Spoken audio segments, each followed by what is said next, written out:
Greetings, I'm Richie Zellin and I'm happy to welcome you to the Jazz Guitar channel.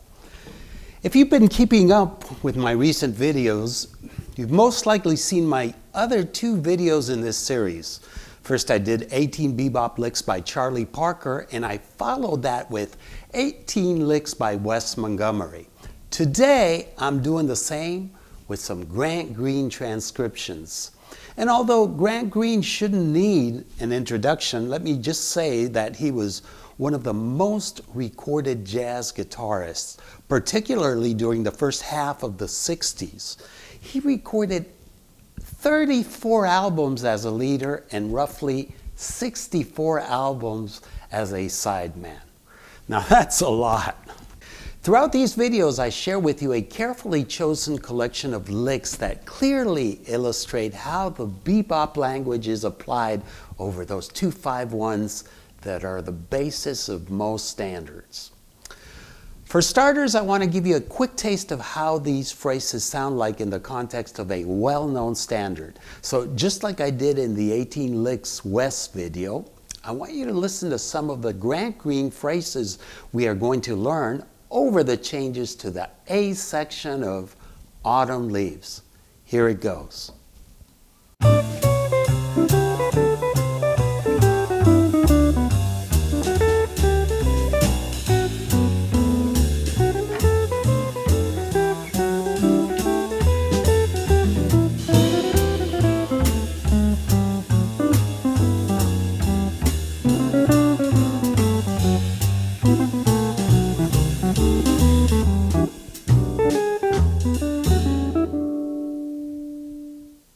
So before analyzing the first lick, I want to stress that my main objective in teaching you these lines is so you'll better understand how they were constructed and use them as models to create your own variations.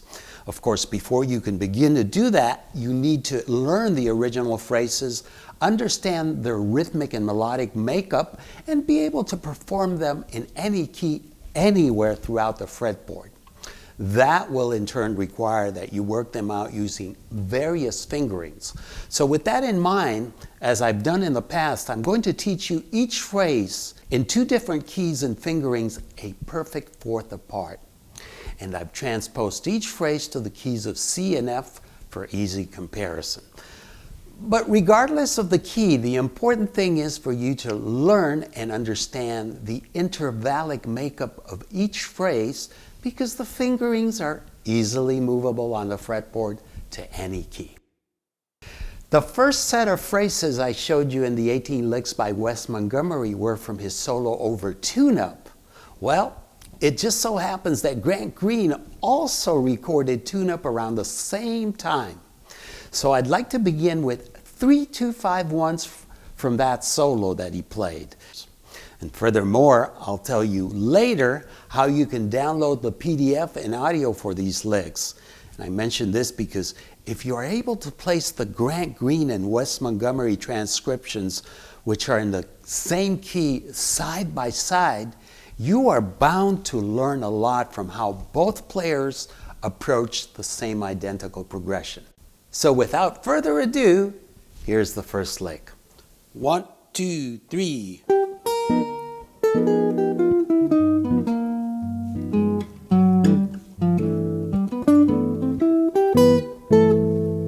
And here it is in the key of F.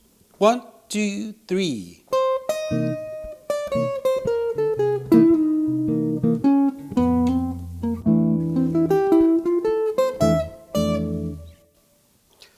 So let's analyze this.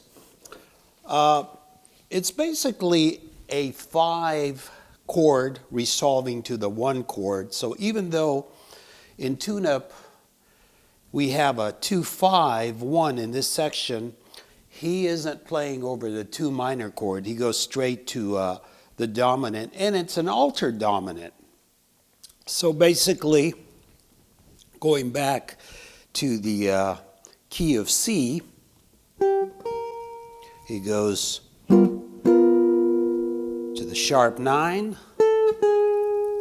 to the flat 9, root, flat 7, chromatic to the flat 13, 3, sharp 9, flat 9, and then he goes into the 1 chord, the C major 7.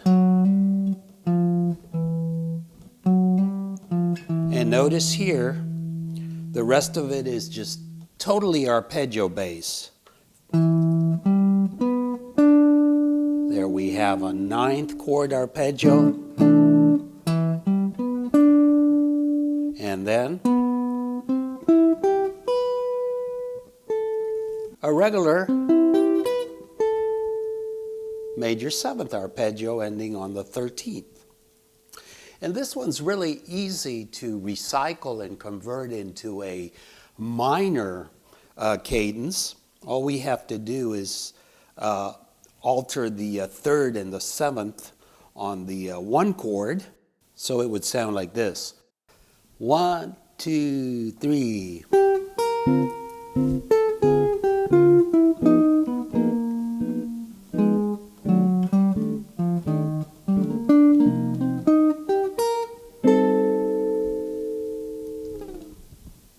From here on, when I analyze each lick, I want you to take note of 3 important elements that reoccur in most grand green phrases.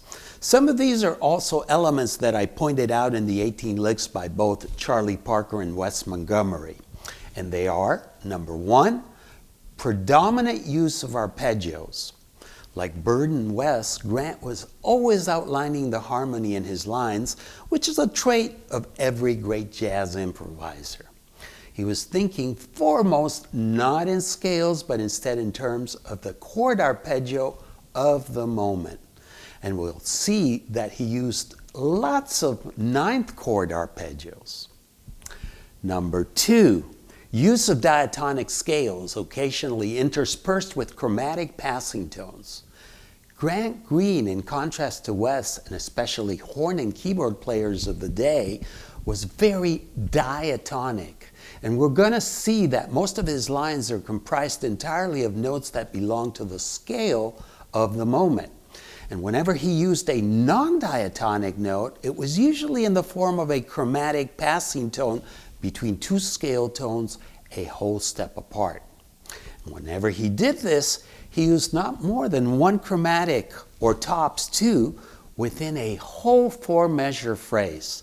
This is in contrast to what, say, George Benson, Joe Pass, or Pat Martino were playing when they made their appearance on the scene towards the mid-60s. Number 3, frequent use of upper extensions, occasionally preceded by a wide leap. And I am referring here to the use of 9ths, 11ths, and 13ths, which he frequently would leap up to from a lower chord tone, and in this way make them stand out. And this is something we saw in Wes's playing, and we'll see that Grant did it a lot too. So these are 3 reoccurring elements that I want you to notice in the phrases that follow. Okay, this next one is entirely diatonic, and it starts on the root. Oh boy. It goes like this. 1, 2, 3, 4.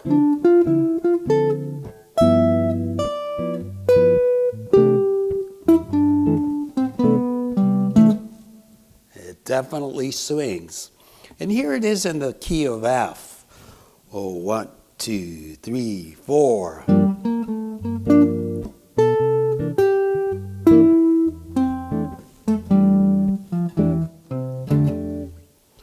Let's analyze this.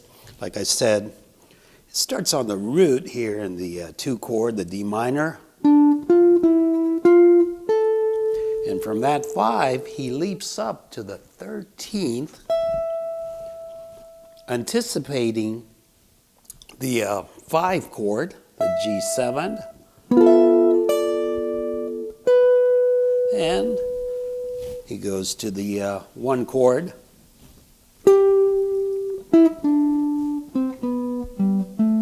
Like I said, entirely diatonic.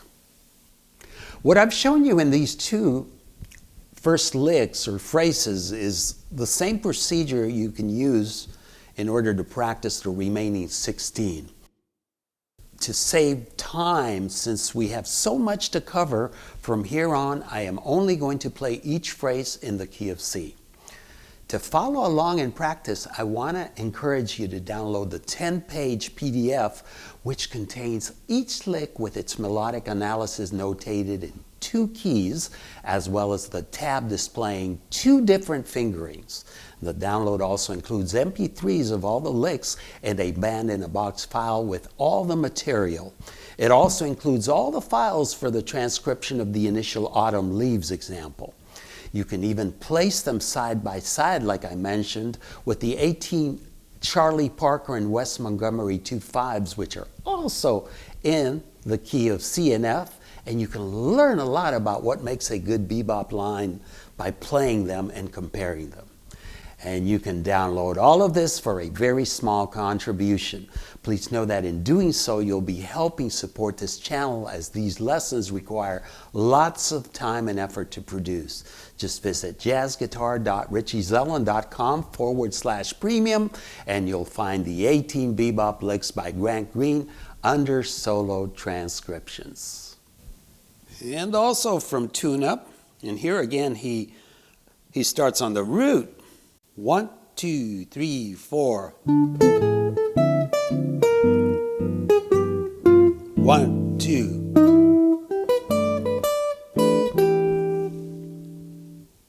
The beginning of this, the first chord, is kind of hybrid.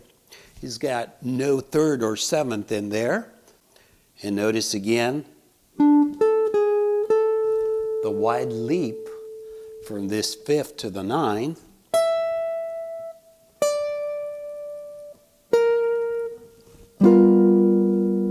Here we have the sharp 9 over the 5 altered chord, the flat 9, the 1, the flat 7, and then goes to the 1 chord and plays a major 7th arpeggio.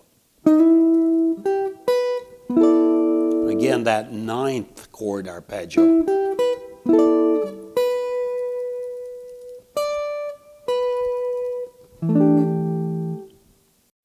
Number 4, this one's from Green Dolphin Street, off of the album The Complete Quartets with Sonny Clark. And this one starts on the 5th of the 2 minor chord. And let me say that 7 of the licks in this series start on the 5th. So that's something Grant did pretty often. And it goes like this. 1, 2, 3, 4.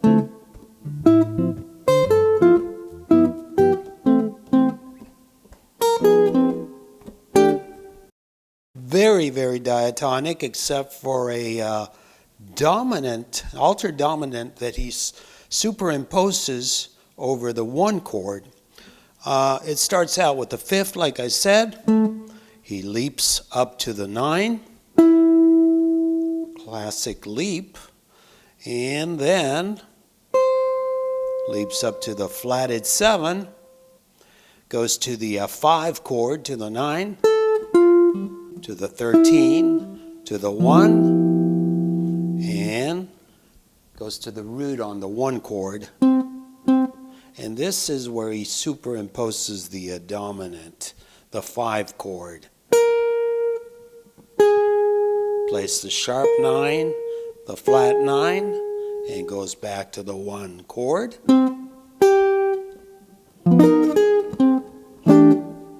Number 5, and this one's from What Is This Thing Called Love? And I'm doing 5 phrases from this cut, which is off of the Complete Quartets with Sonny Clark. This first one is entirely diatonic, and again starts on the 5th. And it goes like this. 1, 2, 3, 4.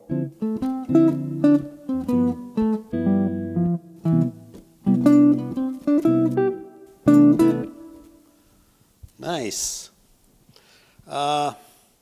We start, like I said, on the 5th, over the 2 chord, and he plays a minor 9th arpeggio.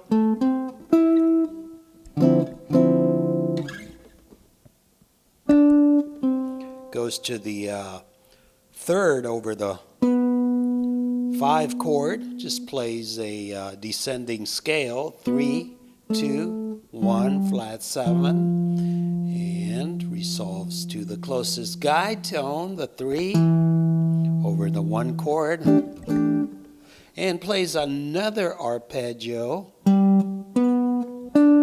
9th arpeggio, which also has an enclosure in it. It has a 9-7-1. This is the enclosure that Grant Green did the most, always enclosing the 1, the root. Then he follows that with a 9, 3, 5, and back to 9, 3. And I've written modified there because he actually played something over that last beat. But it was, I think, a couple of eighth notes that are totally unrelated because they're meant to be a pickup to the next chord, which, like I said, is not related. So I omitted those 2 notes. Okay, number 6, also from What Is This Thing Called Love? And this one starts on the root. So Grant Green mainly started on the 5th and also on the root over the 2 minor chord. He didn't do that much when he got to the 5 and the 1 chord, but over the 2 minor chord he did that a lot. And this one is over a minor 2-5, and the very first measure is very hybrid. It goes like this: 1, 2, 3, 4.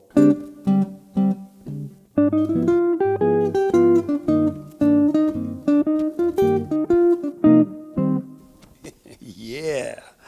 Okay, so he plays root and the 11th twice. And then he goes to the 5-7 flat 9 over the 1 minor chord. Does a very scalar little line here.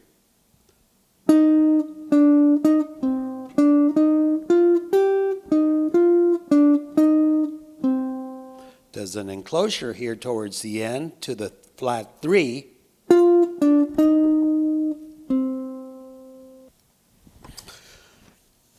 And we're ready for number 7, also from What Is This Thing Called Love? And here he finally starts on a guide tone over the 2 minor chord. He starts on the flatted 7. And it goes like this: 1, 2, 3, 4.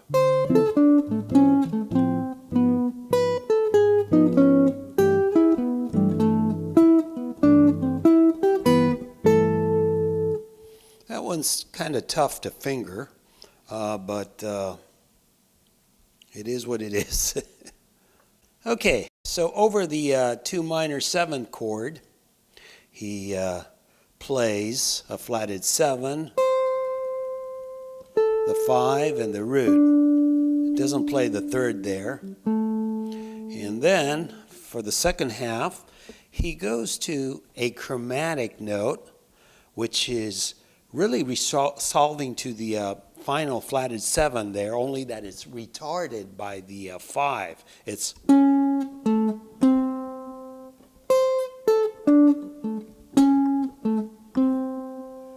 And then, from that flat 7, he resolves to the closest guide tone over the 5 chord, which is the 3. And now he's playing over a superlocrian or altered scale.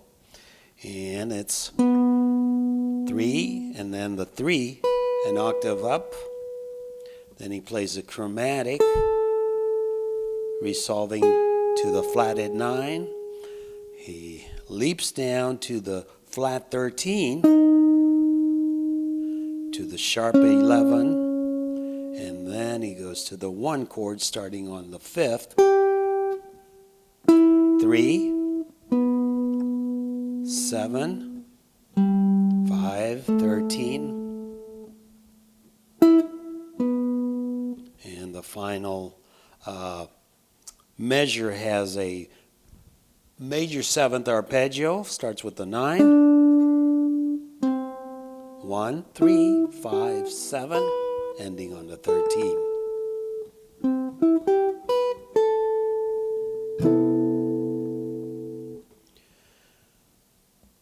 Number 8, from What Is This Thing Called Love? Here he really swings on a common note. It's a common note to all 4 measures. He picks a G here and he develops a rhythmic motif. And it goes like this. 1, 2, 3, 4.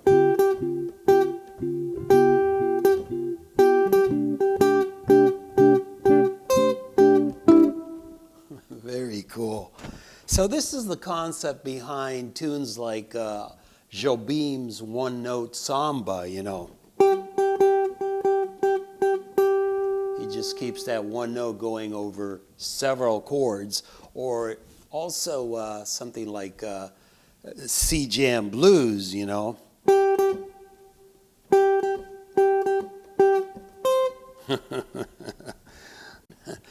The final one over What Is This Thing Called Love? And it goes like this. 1, 2, 3, 4. And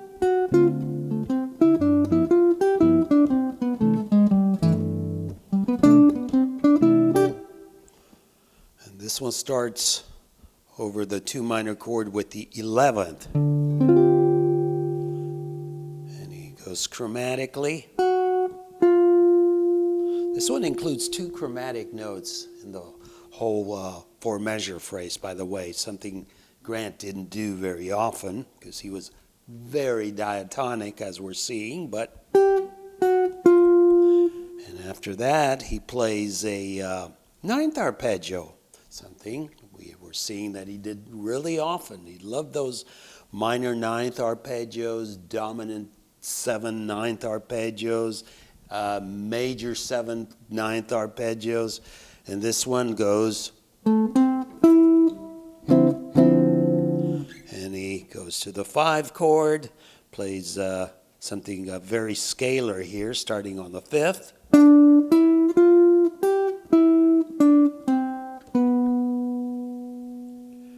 And then he goes to the 1 chord and starts on the 13. Plays a chromatic to the 5, 3, and then he plays 5, 7. There's that enclosure he loves to play to the 1. 2, 7, 1, 2, 3, 5. Number 10, this one's from I Concentrate on You from the album Nigeria. And again, here he starts on the 5th. And it goes like this. 1, 2, 3, 4. 1, 2. Again, he starts on the 5th. Then he anticipates a note for the 5 chord, and it's really a chromatic that resolves down to a flatted 6, and then goes to the flatted 7.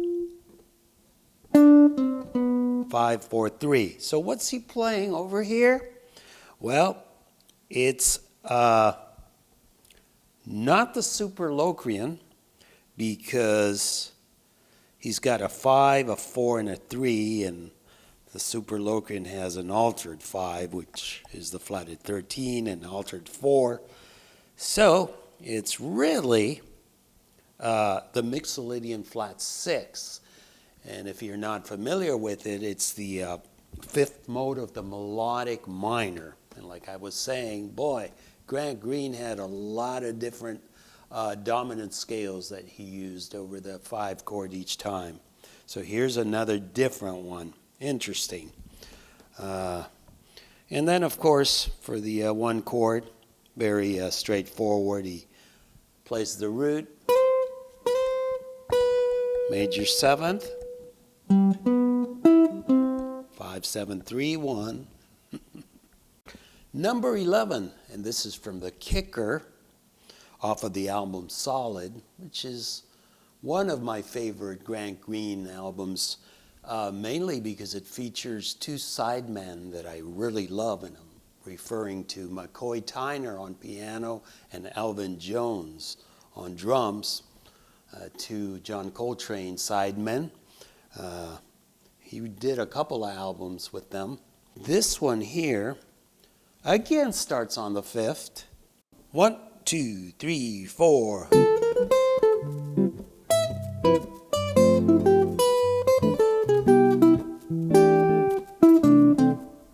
Like I said, it starts on the 5th, and chromatically to the 6th, to the flat 7th, and from the 5, he leaps up to the 9.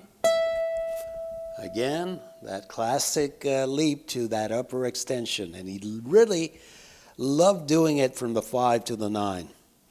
And then he goes to, yet another different choice for the 5 chord. This time, he's thinking over a sus4 dominant. And although he starts with what appears to be the 3, it's really not acting as a 3, but as an enclosure to the 4, because he goes, he resolves that enclosure to the 4.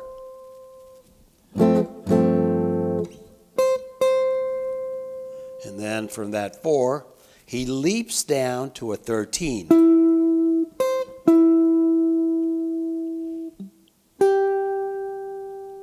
And then he anticipates the 7 on the 1 chord. Very Charlie Parker-ish. And by the way, this is what some like to call the major bebop scale here over this 1 chord, which is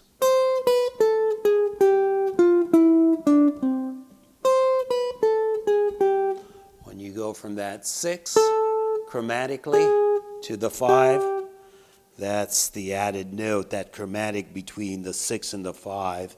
It's the added note that makes that major bebop scale an 8-note scale. So number 12, also from the Kicker. The beginning here is very similar to the previous one. Also starts on the 5th again, and it goes like this. 1, 2, 3, 4.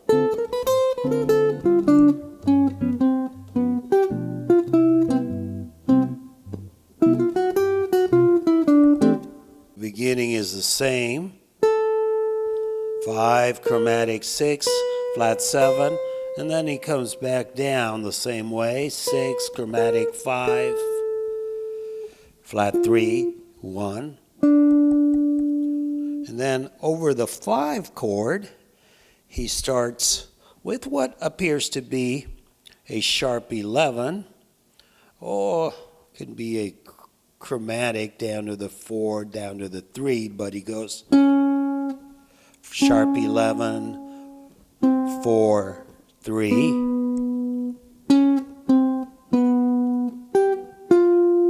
Goes to the 1 chord.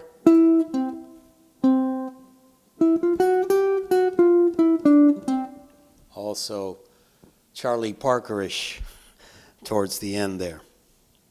Number 13, and here we have a couple from Airgin off the album Nigeria. And this one again starts on the 5th over the 2 chord.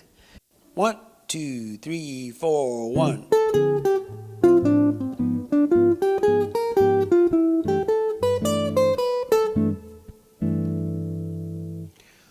And over the 2 chord, very scalar. The 5, chromatic to the 11, flat 3, 1 flat 7, and then classic resolution from a flat 7 to a 3 when going from the 2 to the 5. Guide tones. And then he plays a flat 9 arpeggio over the dominant.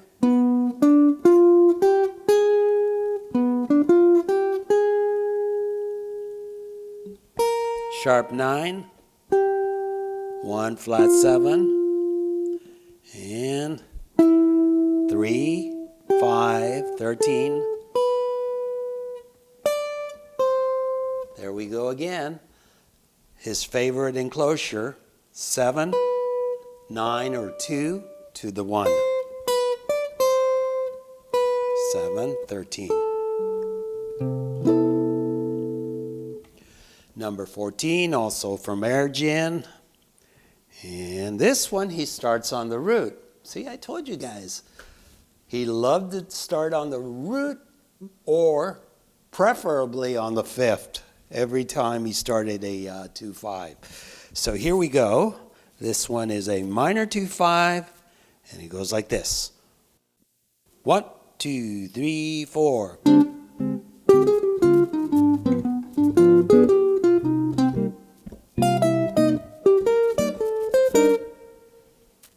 So, root, he leaps up to the 11th, plays the upper neighboring tone, which is the flatted 5, comes back, flat 3, flat 2, and what's he implying there?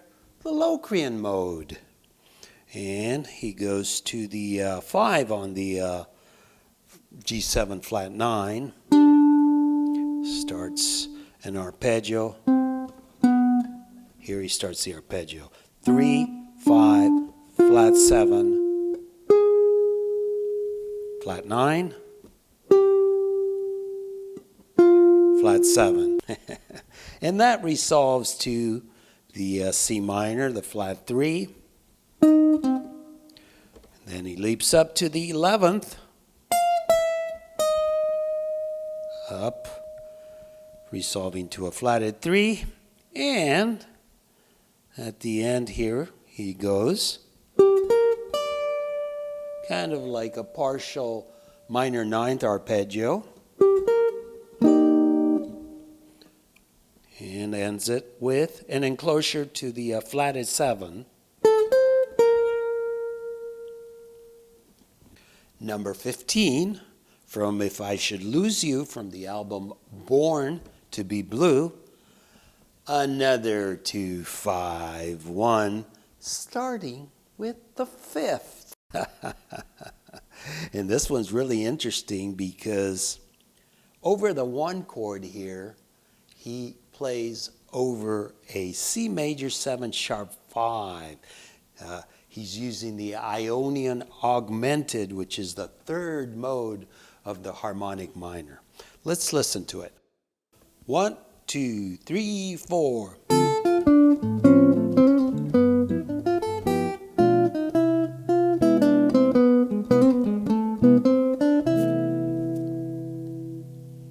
So, starts with a minor triad.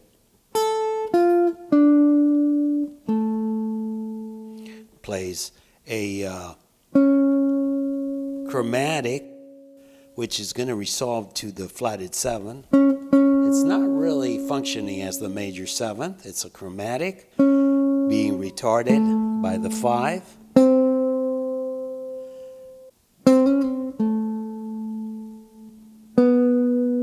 Going to the 5/7 chord and playing a dominant 9th arpeggio.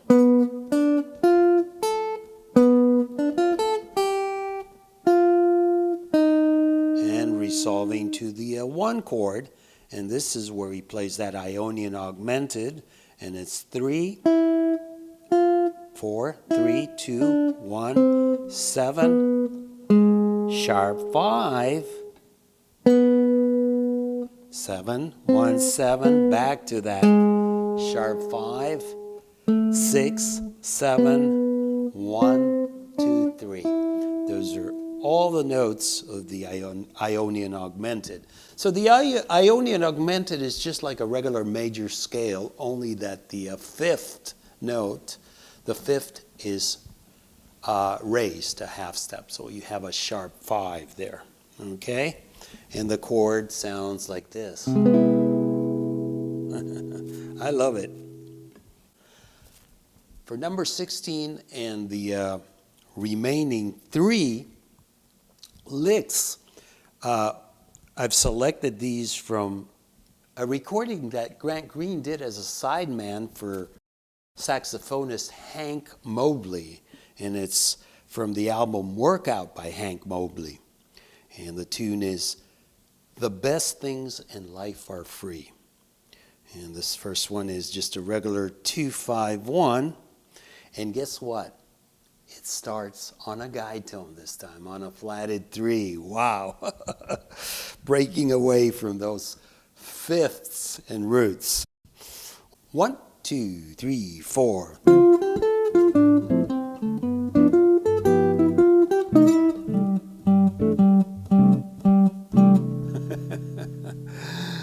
Okay, that's cool.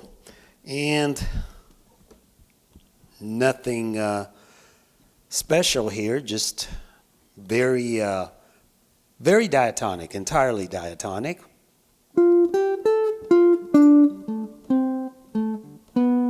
Here's a 9th arpeggio over the 5 chord.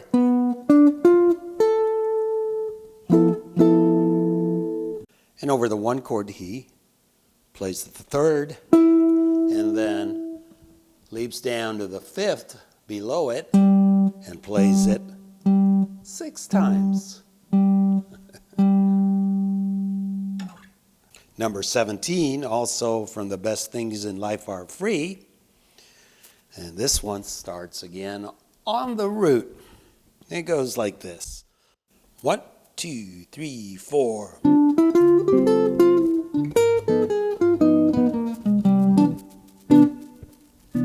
Yeah. So very scalar at the beginning, starting on the root. And then over the 5 chord this time, he plays over the super Locrian, the altered scale.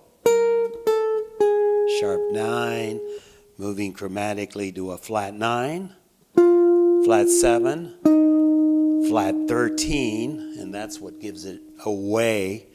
What gives away the fact that it's a super Locrian.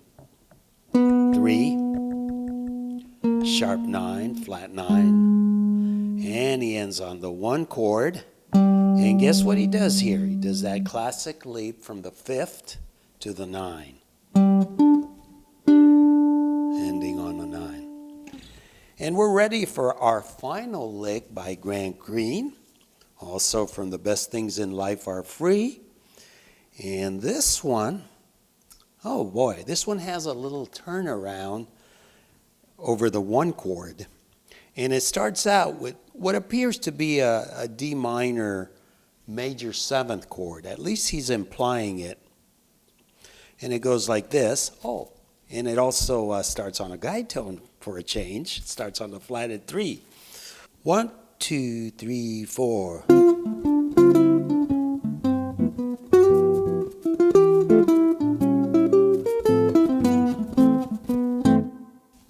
That's tricky. So, like I said, over this 2 minor chord, it seems to be a minor major 7 chord. Flat 3, 5, 1, flat 3, 2, 1, 7, 5. Now, there's another way of interpreting or analyzing this, and that's the way that I rather look at it. But right after that 7, 5, he's going to the 5 chord, and he's doing an enclosure to start that out. 4, 2, 3. And really what I hear is, which is a classic bebop concept where you're doing a 4-note enclosure. And so it's a 4-note enclosure to the 3. So there's your resolution. So he's kind of anticipating that. That's how I hear it and feel it. But if you rather look at it as a major 7th, so be it. And after that dominant chord, he does a little pickup, 6 flat 7 to the 1 chord.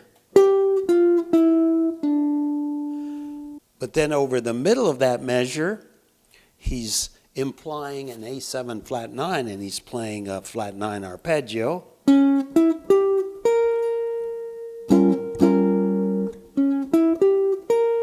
then he goes to the D minor.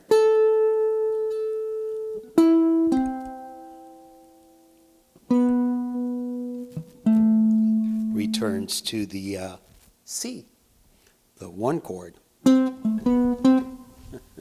Entirely diatonic again. And for those of you who have stuck with me this far, I thank you and sincerely hope this lesson has been beneficial and you will start incorporating this material into your playing. As usual, I appreciate your likes and comments, and if you enjoyed this lesson and haven't subscribed to the Jazz Guitar channel yet, well, you're only a click away. I'm Richie Zellin, and it's time to say hasta la vista, stay safe, and peace be with you.